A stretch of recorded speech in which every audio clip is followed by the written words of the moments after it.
திருப்பத்தூர் மாவட்டம் வாணியம்பாடியில் கஞ்சா போதையில் தகராறு செய்த இளைஞர் தன்னை தட்டி கேட்டதால் ஏற்பட்ட ஆத்திரத்தில் நள்ளிரவில் வந்து இருசக்கர வாகனங்களுக்கு தீ வைத்து விட்டு தப்பியோடிய சம்பவம் பெரும் பதற்றத்தை ஏற்படுத்தியுள்ளது. தீயில் சிக்கிய 12 பேர் நல்வாய்ப்பாக உயிர் தப்பியுள்ளனர்.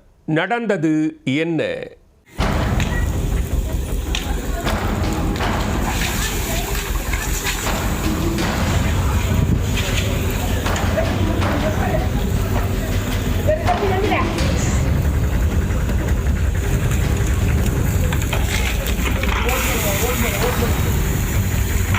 திருப்பத்தூர் மாவட்டம் வாணியம்பாடி கொல்லத்தெரு பகுதியைச் சேர்ந்த சங்கர்.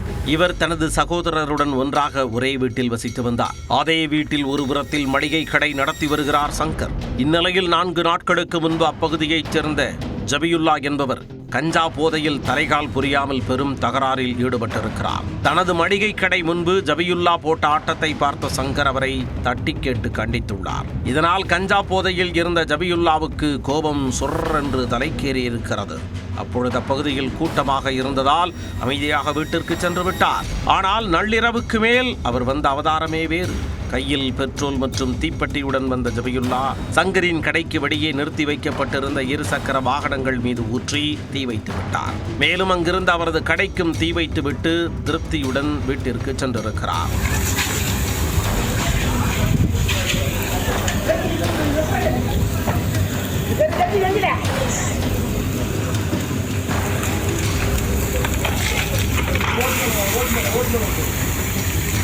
தீ மளமளவென பற்றி எரிய இருசக்கர வாகனங்கள் எலும்புக்கூடாக மாறிப்போனது.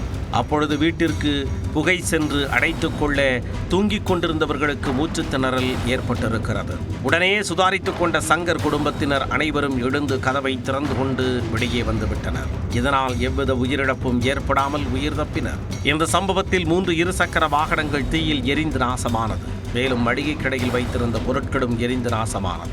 தகவலின் பேரில் சம்பவ இடத்திற்கு வந்த தீயணைப்பு துறையினர் தீயை கட்டுக்குள் கொண்டு வந்தனர். புகாரின் பேரில் போலீசார் வழக்கு பதிந்து கஞ்சா போதை இளைஞரை தேடி வருகின்றனர்.